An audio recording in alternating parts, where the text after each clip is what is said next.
Bonjour, je me présente, Yann Autier, urbaniste à la Ville de Granby. Aujourd'hui, je vais vous présenter le projet de règlement PP 13-2022 qui vient modifier le règlement de zonage. Les modifications dans ce projet de règlement-là vont toucher l'ancienne Cresswell qui est située en face du centre aquatique au coin des rues Saint-Urbain puis Léon-Armel. La première modification, c'est qu'on va agrandir la zone commerciale. Présentement, il y a une zone industrielle et une zone commerciale sur la propriété. On va tout englober la propriété sur la zone commerciale GI 21C. Donc, la nouvelle limite de la zone GI 21C va être Léon-Armel, Saint-Urbain, Picard, à l'intérieur de ça. On va changer également le nom de la zone pour GI 20C. Dans un même ordre d'idée, on va changer à l'annexe B sur les grilles d'usage et de normes d'implantation par zone. La grille portant le numéro GI 21C par la grille GI 20C. Puis dans cette nouvelle grille-là, on va venir mentionner les usages autorisés, les normes d'implantation. Au niveau des usages autorisés, on va y aller avec des services d'accommodation, soit services de coiffeur, services ou autres services de même type. On va autoriser la vente au détail, les services professionnels, les activités récréatives à l'intérieur, les restaurants et les services reliés au domaine de la communication. On va également ouvrir la possibilité à des usages résidentiels, soit des habitations multifamiliales de 4 logements et plus, ou des résidences privées d'hébergement. Par contre, pour les multifamiliales et les résidences privées d'hébergement, on va exiger que ce soit à l'étage seulement, donc le rez-de-chaussée doit rester exclusivement commercial et le résidentiel aux étages. Pour faire suivre, on va également modifier à l'annexe B, on va venir enlever l'ancienne zone GI 20I, dans le fond, l'ancienne zone industrielle qu'on trouvait sur une partie du site de la Cresswell.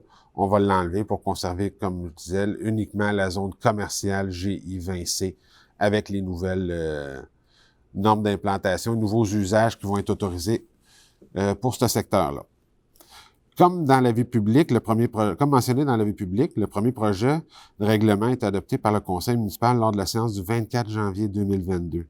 Le projet va faire l'objet d'une consultation écrite qui va se tenir du 29 janvier au 16 février 2022 inclusivement.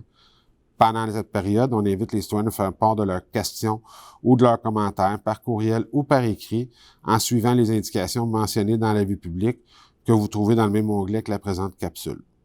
De plus, si la situation sanitaire le permet, une assemblée publique de consultation sera également tenue à l'Hôtel de Ville le 16 février 2022 à compter de 18h30. Au cours de cette assemblée, on va vous expliquer le projet de règlement, comme on vient de le faire dans la capsule. On va vous expliquer également la portée de ces modifications-là. Puis, on va pouvoir écouter les personnes qui désirent s'exprimer sur le sujet. S'il y a lieu, les commentaires recueillis, soit lors de l'assemblée publique ou les commentaires par écrit, soit par courriel ou par écrit, vont être transmis au conseil municipal à l'occasion de l'adoption du second projet de règlement lors de la séance du 21 février 2022. Puisque le projet est soumis à l'approbation des personnes éligibles à voter, les citoyens concernés vont pouvoir demander la tenue d'un registre du 26 février au 6 mars 2022 inclusivement. Un second avis public détaillant la procédure à suivre pour demander la tenue d'un tel registre sera publié le 26 février 2022. On vous invite également à prendre connaissance du document intitulé « Calendrier d'adoption » que vous trouverez aussi dans le même onglet. Ce document va résumer la procédure d'adoption du projet de règlement. Finalement, pour obtenir plus d'informations quant à vos droits comme citoyen, vous pouvez communiquer avec le service juridique au 450-776-8277. Merci. Bonne fin de journée.